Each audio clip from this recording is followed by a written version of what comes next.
If people actually start to believe that in the West and in the Muslim world, that there are actually some sort of core differences between us as human beings in terms of what we value in the world, in terms of how we think, as long as people believe that and act on that, we have a very dangerous and volatile situation, because it becomes very difficult to connect people and talk about identifying shared interests and working together on those shared interests.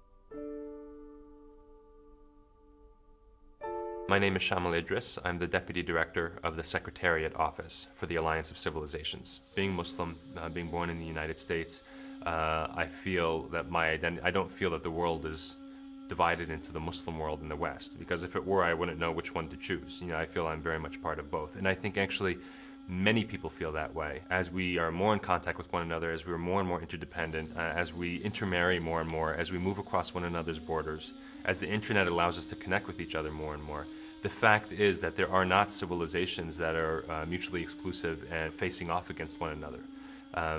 What there is, I think, are a lot of grievances and a lot of people taking their grievances out using violence.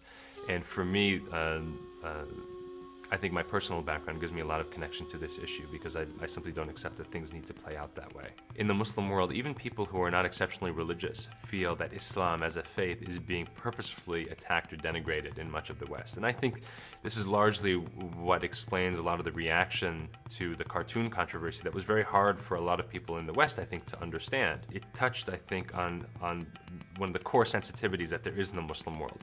Not only the prohibition against drawing the Prophet Muhammad, but also the sense that Islam itself is under attack in the West, that there's a persistent campaign against Islam in the West. You can get bogged down in the crises that happen and the flashpoints that come up and the violence that you see in the papers every day.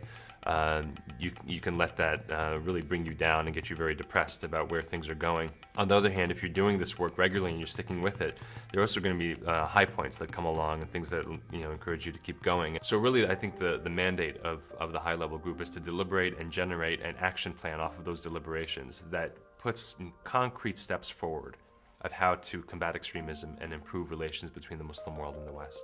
In my lifetime anyway, I don't remember the US being as polarized politically as it is right now on a number of issues.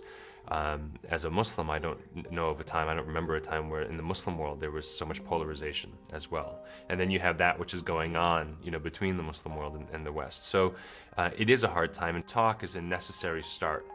Cross-cultural interfaith talk is a necessary start to any improvement in this relationship.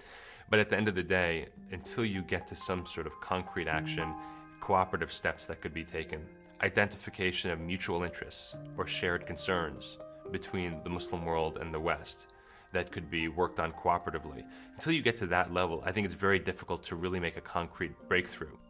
In our view, young people are really the leaders of today. They're not the leaders of tomorrow.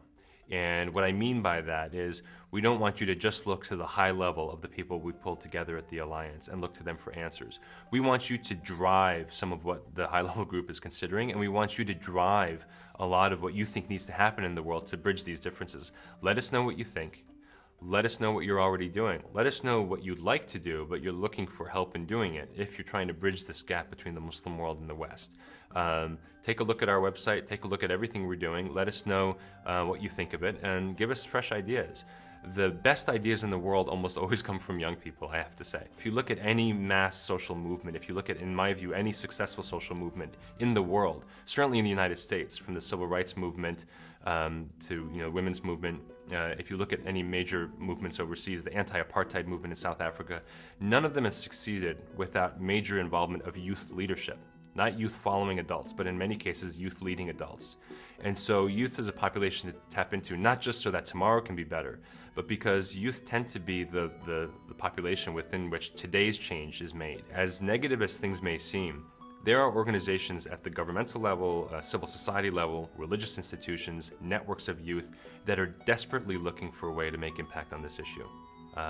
And so if we can simply provide a connection mechanism for them and some support for them, I think you can get a lot of mobilization.